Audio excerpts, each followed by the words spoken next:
Okay, thank you very much. First of all, thank for you for inviting me. Thank Abhishek, my friend. We also collaborating. I think the topic that I'm going to talk about it is very, very interesting. During my postdoc, I lived with biology, and I understand actually the concept and the mind of biology, how they think. Actually, I remember the first talk that I gave about data analysis. I presented only the performance and the accuracy, and the question came from my professor, from my boss there during my postdoc, Professor Louise Shaw. She said, where's the genes? Then I start to look to everything different. During my talk with biology, I start to think in different ways. So this actually, I'm going to present part of my projects. Actually, I have three topics that I'm dealing with, which is gene expression. The second one is microRNA, where also I did a lot of work there. The third one is text mining. During this talk, I'm gonna just talk about the biological domain knowledge-based feature selection applied in gene expression data. So so what happened in this field when the bioinformatics start to show up and the emerging data from the biology become large and big? So most of the people start to use and borrow this algorithm, machine learning, and the feature selection algorithm from the domain of computer science, statistics, whatever. So then I start to think that we need to suggest additional algorithm that can integrate, not just borrow the algorithm and apply it. We need to integrate this knowledge, biological knowledge, into the algorithm in order to understand and to suggest more significant results in terms of accuracy, performance, and also in terms of the outcome that every biology wants to see is the list of the genes. Okay. So the big picture that I dealt with during my years of research was to deal with microRNA gene identification, microRNA target identification. Here in this two projects, actually I dealt with the sequence analysis. That means how we can discover and predict and distinguish microRNA just using the sequence analysis. As I said, I'm not gonna talk about this project here, but it's important to show that I dealt with this because after that I'm gonna integrate this information in my system.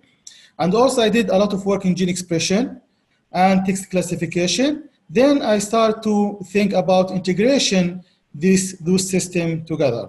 There is an additional project also I started with Abhishek is using text topics and tracking the same idea that I'm going to describe today. And I wish that somehow we get some results. So just to give you a brief summary or introduction about machine learning, I assume that some of you or most of you are coming from biology.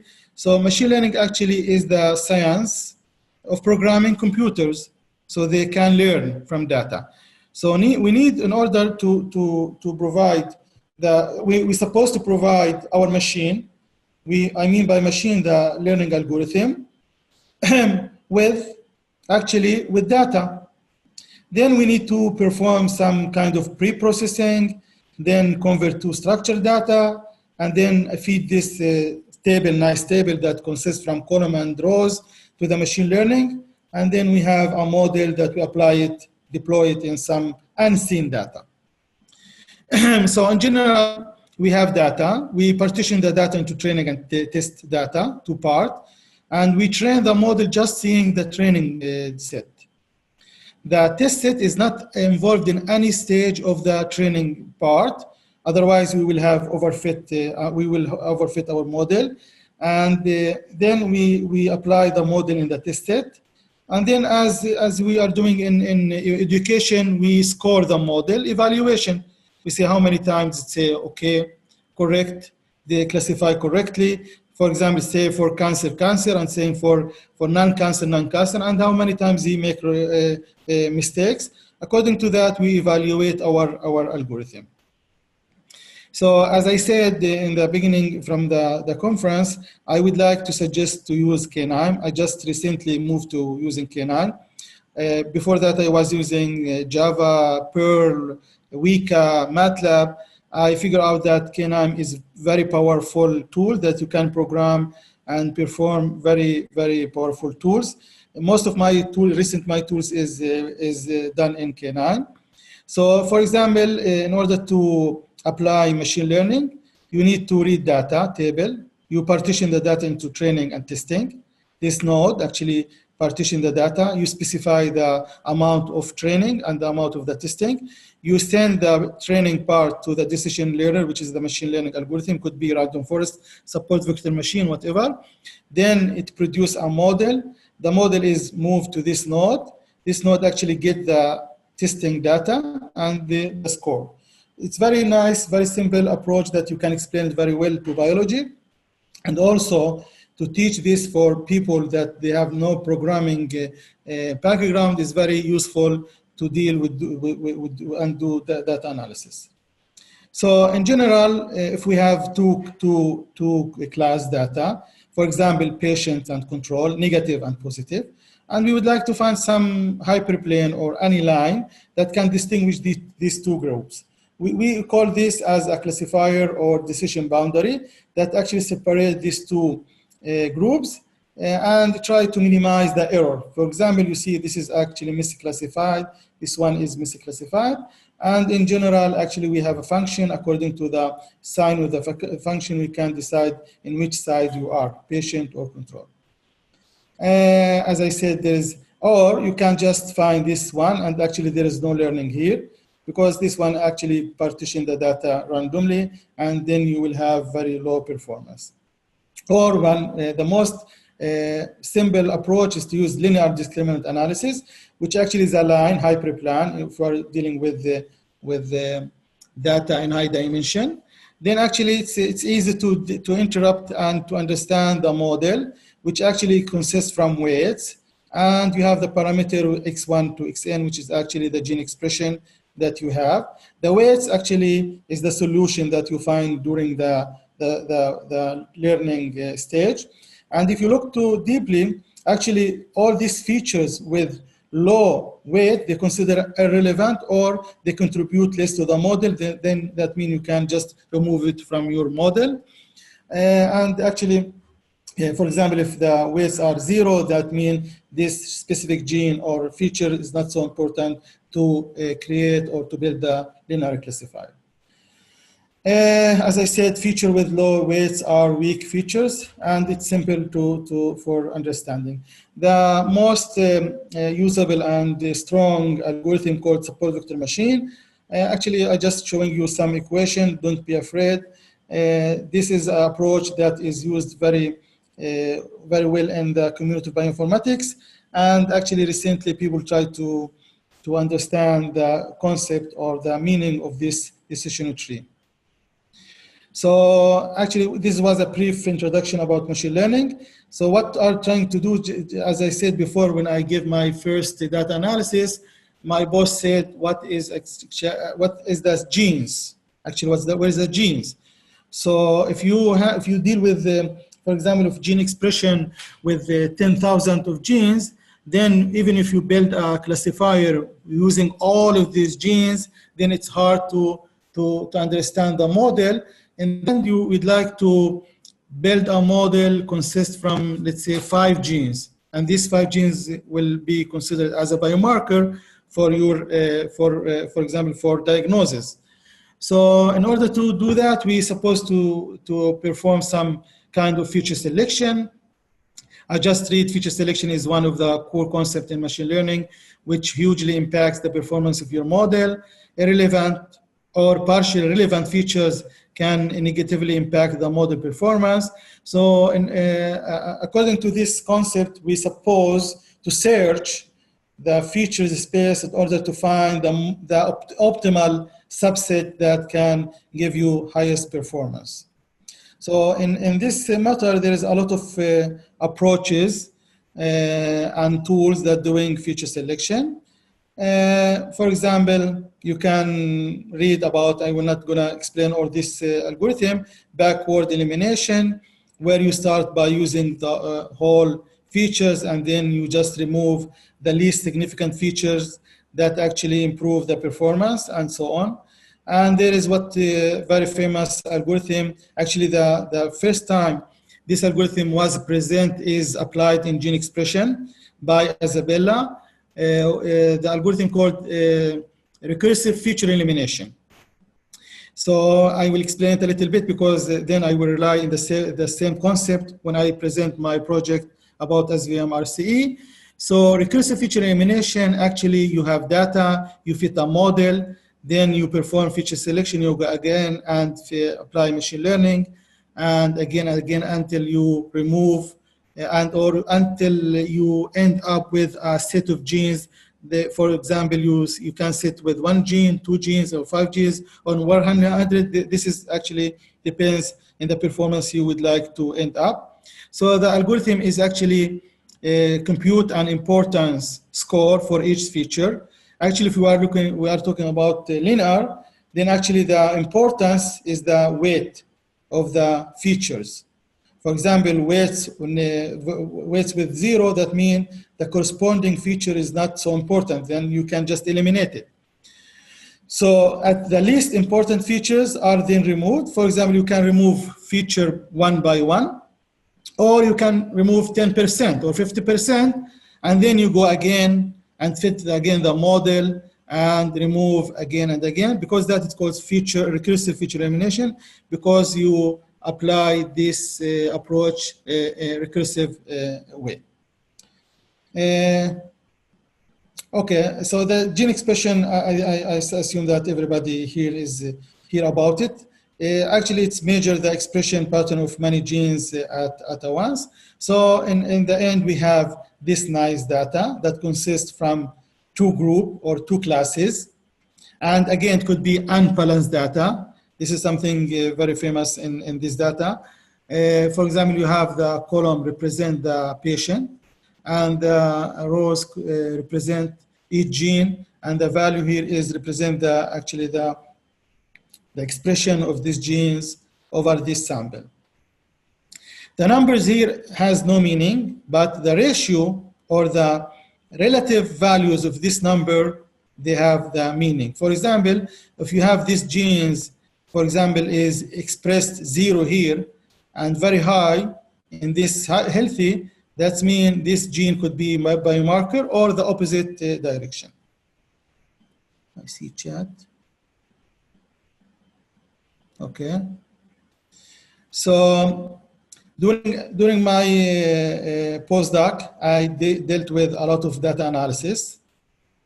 And during that time, when I have the interaction with the biology, I start to look to the data in different ways. So when I provide, actually, this is something funny. When I present then my boss said, where's the genes? And I have here non-smoker. I will tell you the story. So then actually I changed the model. I start to give her the rank of the genes. And then we took these genes and moved to David to find the relation between these genes. I said, okay, instead of doing that, let's start to impede this information into the algorithm, because we know that correlated genes, they have the same function. So if the correlated genes have the same function, so let's put it together and start to rank it together. So put the similarity guys together and just deal with them together. Then actually the first idea that came is called recursive cluster elimination, which is actually associated with recursive feature elimination. And I start to deal with this project.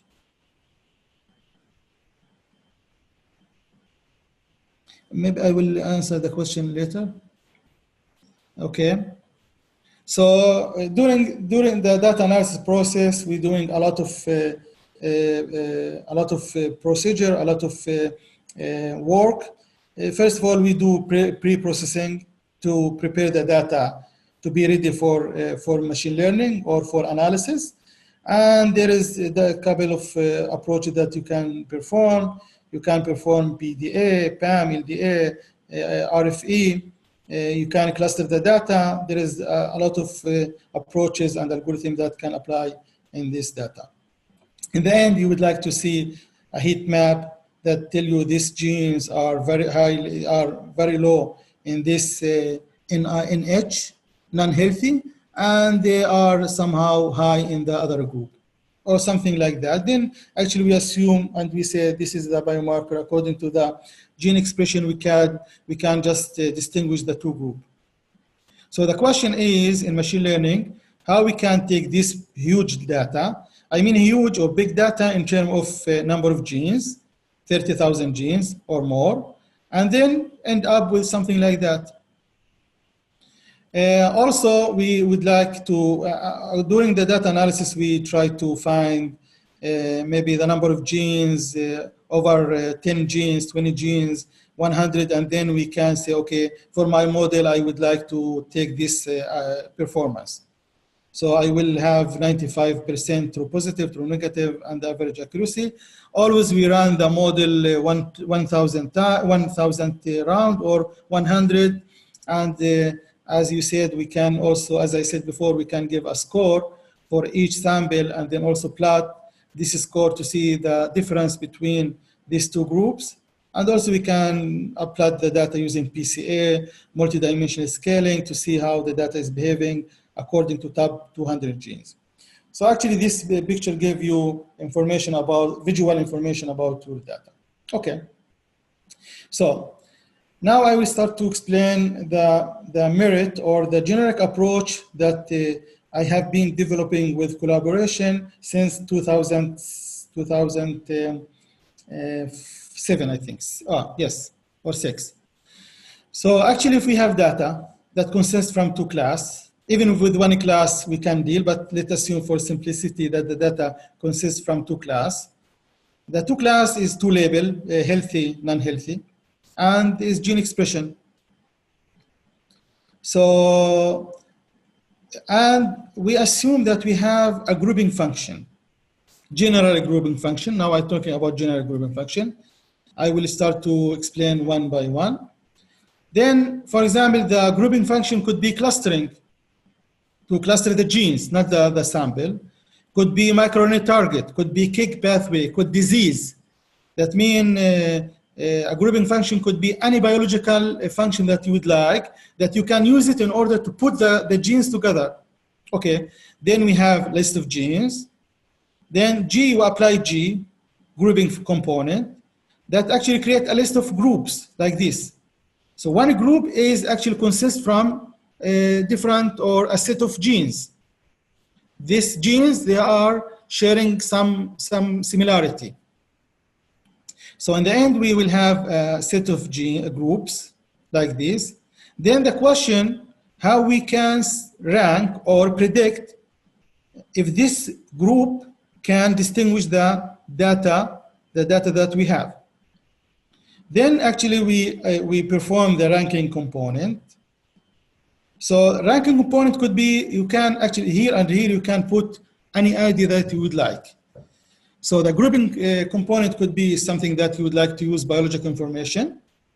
And the ranking could be any approach that you would like. We decide to use the machine learning to split again the training data into, for example, cross-validation using support vector machine or random forest or whatever. But we present the data just according to this group. That means now we examine each group individually. We represent the two class, which is the training data, just according to the genes that belongs to this group number one. That means now our data just consists from these groups, these genes.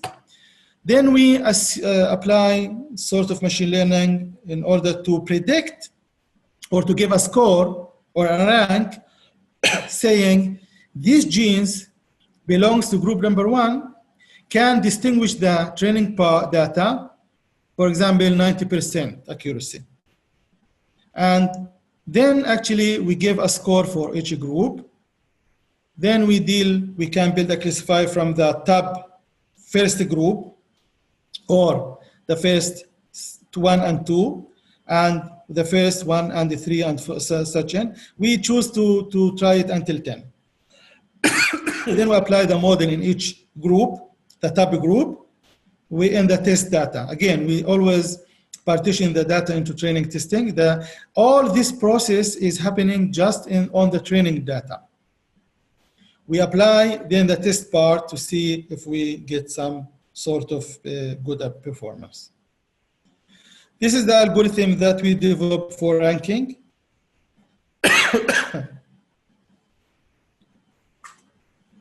So the ranking algorithm actually we call it R. You get X as a sub data. M is the group. F and R are the how many times you would like to perform cross-validation or another sort of performance measurement. So then we actually go over each group. We remove all the genes from XT and XV, which are not in the group MI. That means the data now represented just by the genes belong to the specific group.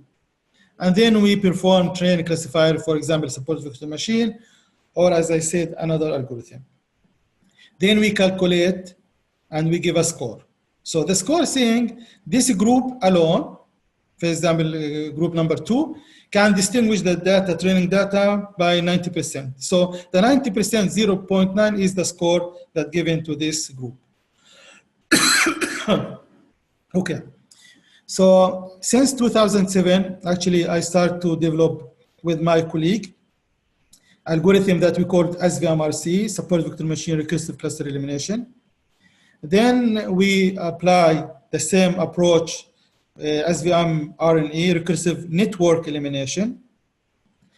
Then I start to apply RCE, recursive cluster elimination with ensemble cluster. Here, actually, we cluster the data in different way.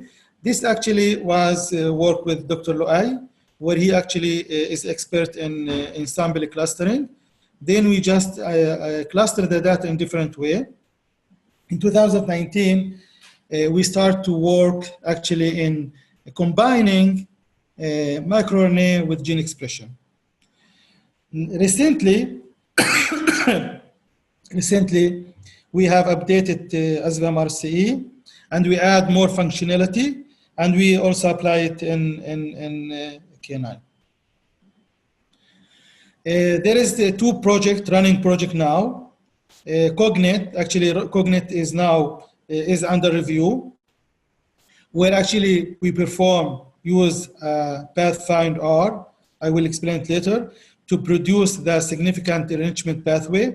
Then we rank each pathway the same way that we have done before. And also just recently, we solved, I think, a very interesting approach where we have not the gene expression. All these tools actually deal with gene expression. This one actually deal with gene expression and the data from MERTAR base in order to group the genes. But this tool actually take as input microRNA gene expression and also the gene expression. Then the question is how we can combine and integrate these two data to figure out some useful information in terms of microRNA and target and gene expression.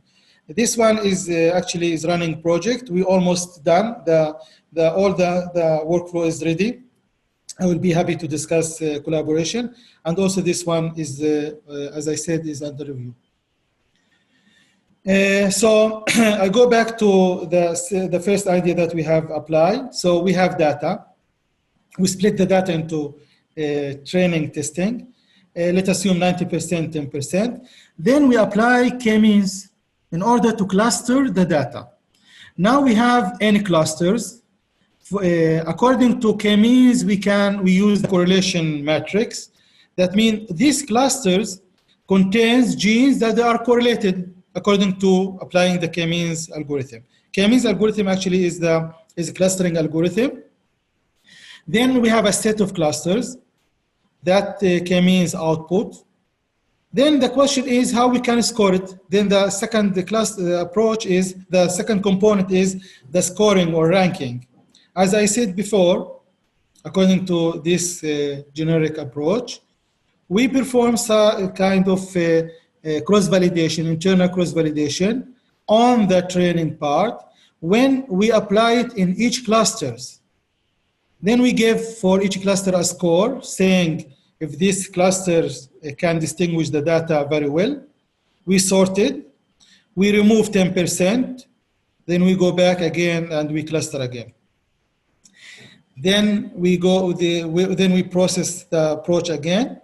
We remove lower clusters. In this approach, we don't remove as SVM-RFE couple of genes. We remove clusters together. So the weak clusters is removed. Actually, the question here, we dealt with individual cluster alone. The question that also we would like to explore, this is another project that also I have a student in Abdullah Gul that he's supposed to start this project, is what about considering different combination of clusters? That means we don't need to in this approach, we consider individual cluster alone. But what if we cluster number one, cluster number two, if we merge it together, we will have a higher performance. So in this way, we're losing some information. So actually, there is an idea and a running project that we as I said, with Abdullah Gul University, that we try to find the optimal combination of these clusters that can improve the performance of this approach. Then actually we move to SVM-RNE, where we cluster the data, not using k-means. There is a tool called GXNA that actually using the gene expression in order to suggest network between these genes. Then the network actually is a groups for me, like this, groups.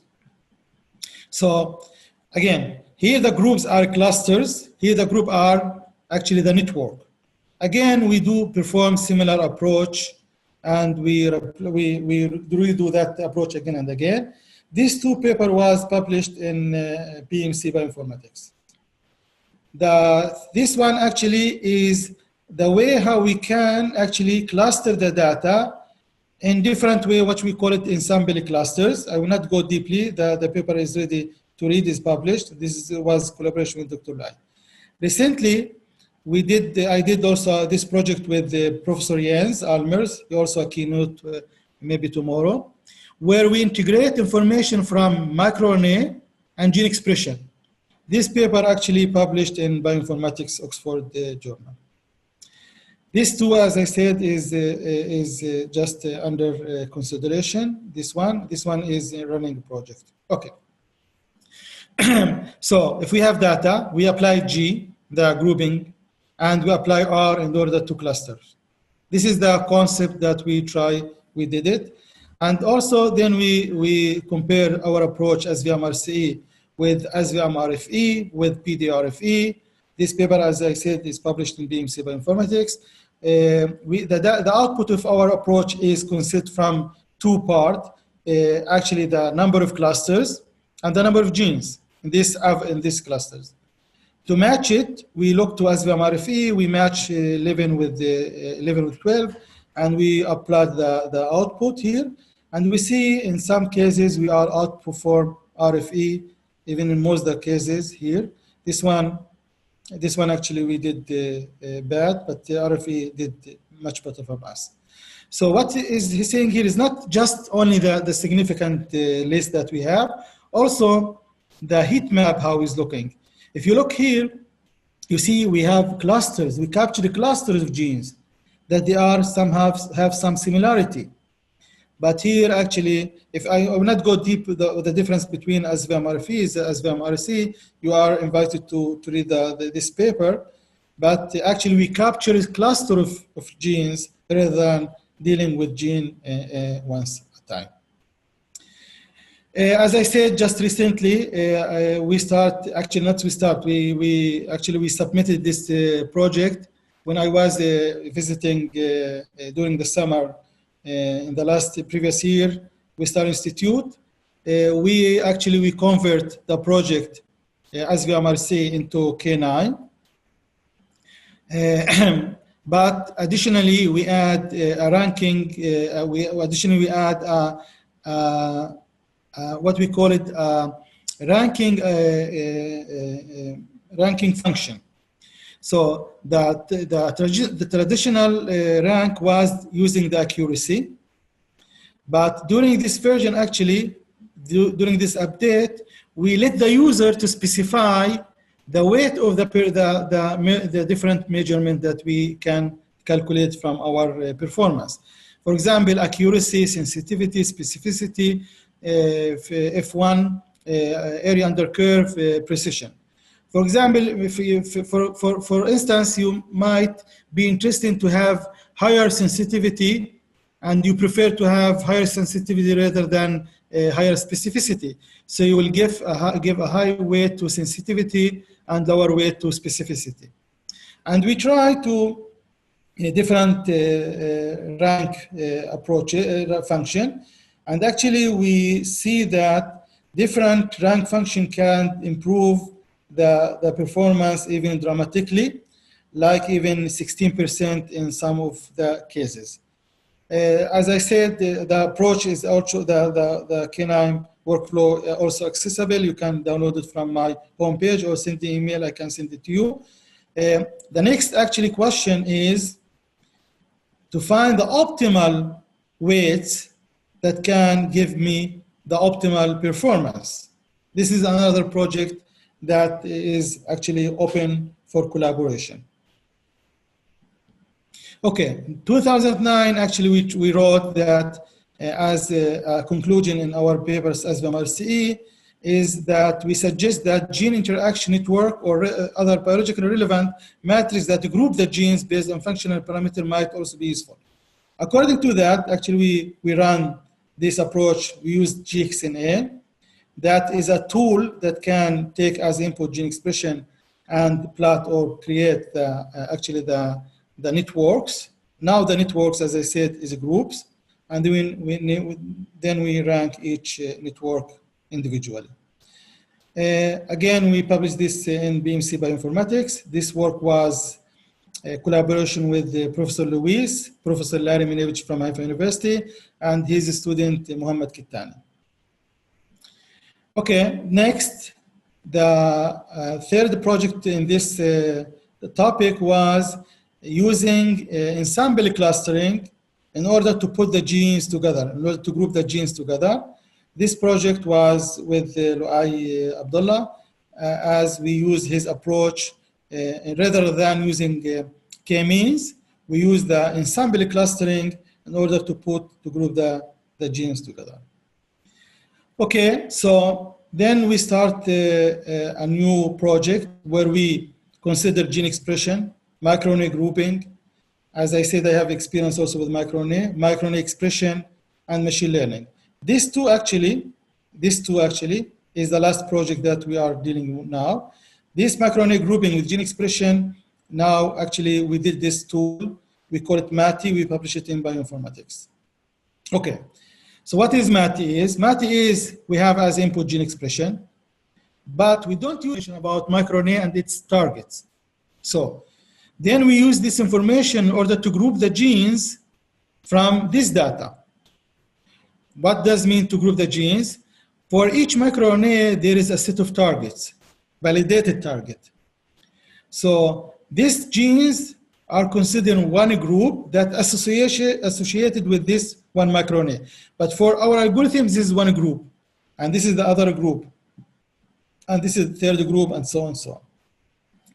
So the question, we use these two knowledge, biological knowledge and gene expression, in order to integrate this information, biological information and gene expression information, to put the genes into groups and then perform the two-step component, the grouping using this and the ranking as we have done before.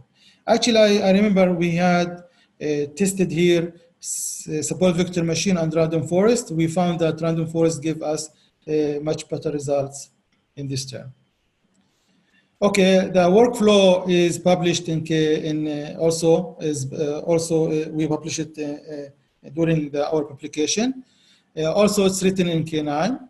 somehow complicated. Recently, we just make it much easier in this way. That means we convert again the Knime into simple way that can be easy for interpretation. And if you look to the workflow, you see you have created the groups. This is meta node. You rank the group, then you run each one to remove the lower clusters, estimate in the test data, performance in test, then you collect the output. Actually, the workflow in Knime somehow describe this algorithm that we describe here, or the main algorithm that we describe here or here. So actually, in this way, it's easy to interact with the biology community and explain the algorithm that we are developing. This is a new version. This is also, we try to develop another stuff with this Knime approaches. We are open also for collaboration. We have different idea to improve and add more component to this workflow. Okay, this is actually the two tables that describe the MAT algorithm. I will not go deeply to that, but you can read it over the manuscript. This is one output of the ranking approach, the ranking component. For example, if you see here, this is the microRNA name. This is the accuracy. The accuracy is the rank. And the list is sorted by accuracy. That means all of these actually ignored from our analysis. We consider the top one or top two. And something interesting, you see, this is one actually consists from just one gene that belongs to this microRNA, and still have very good performance, just considering this one gene. And this one actually consists from 3 genes. The other project that also I start with the Professor Jens to see the influence of the size of the clusters or of the group. We assume this one is very big, giving higher accuracy from this one because the number of genes involved in this or belongs to this group. We start to deal with that to develop computational ideas. It's just in the first step to find a solution. The idea is to eliminate the size of the group in terms of ranking performance or ranking score. Again, we run it against SVM-RCE. This is the most similar approach that we have. We've tried to find similar approaches. We don't find anything that can compare to MATI. We compare it to SVM-RCE. We show that we get a very interesting result. But again, the idea here is not to get very high accuracy just, only to suggest different significant list of genes which is associated with microRNA. For example, if now the biology take this list, the top 2, and the top 2 are not, okay, they can distinguish the 2 class with very high performance or accuracy. The thing here that these genes are associated with microRNA. So the approach here actually predict the targets or the target involvement in the data that is under investigation without knowing any information about the gene expression of the microRNA itself.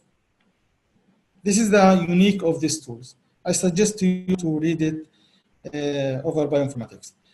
This data actually is not published yet, where we group the genes according to pathway, KIG pathway.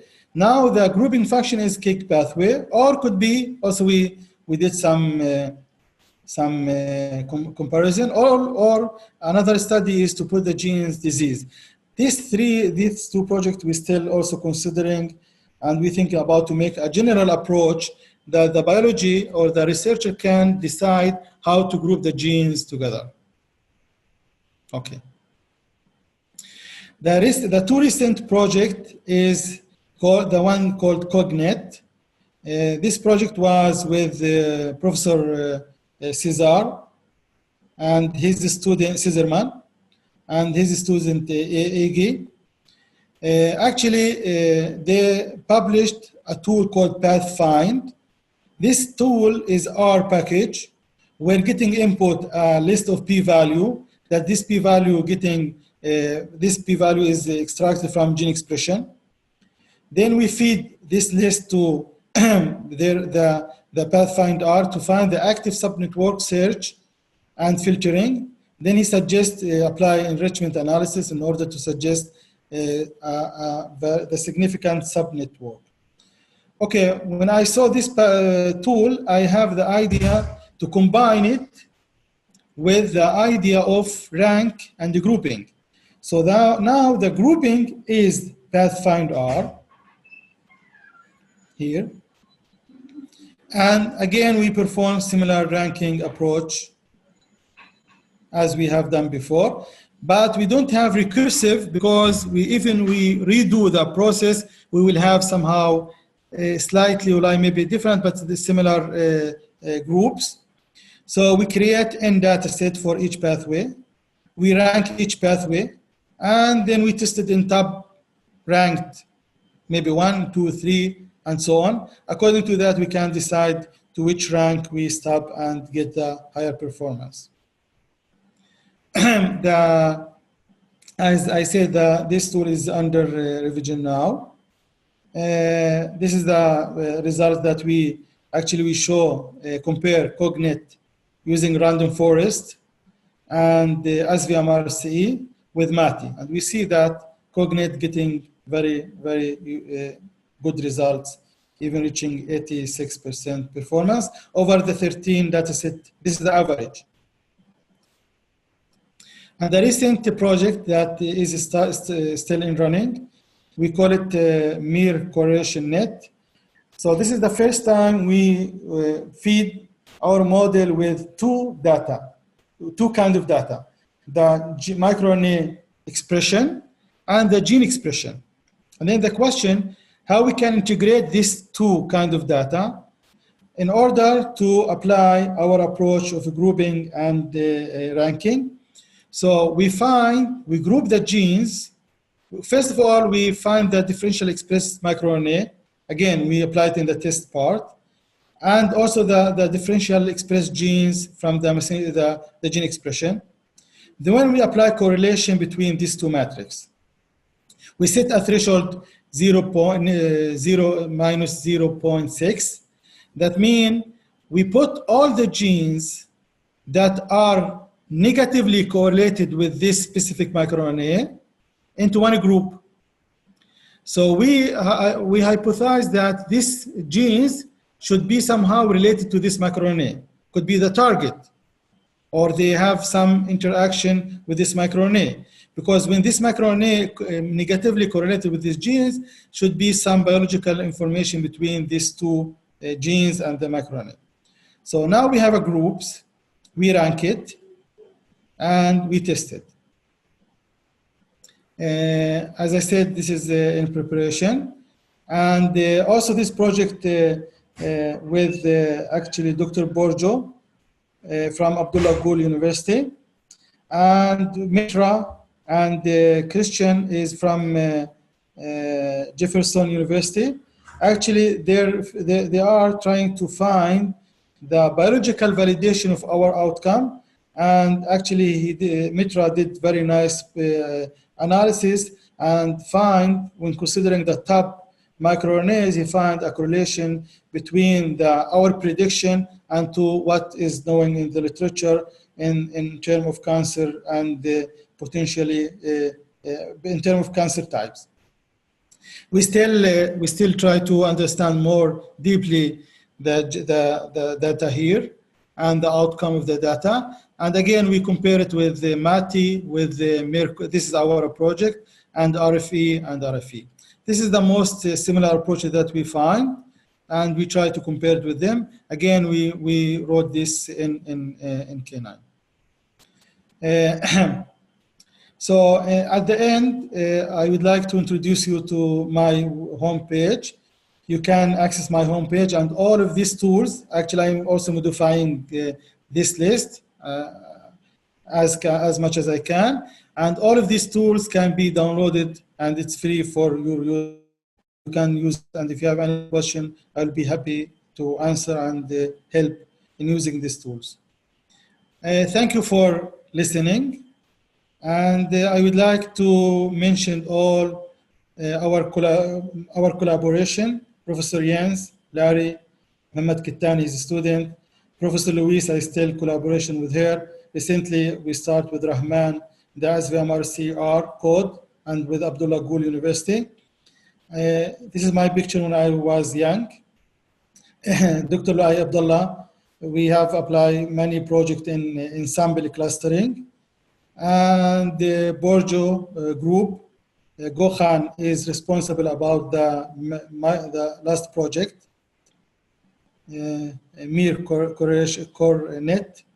And also Amhar is the guy gonna solve the problem of optimal optimization of the clusters.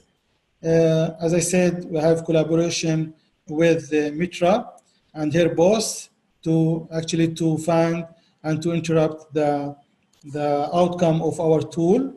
Ugur and Ige, we did the project of Cognet, and also they published the Pathfind-R tools. Thank you very much, and if you have any question, I will be happy to answer.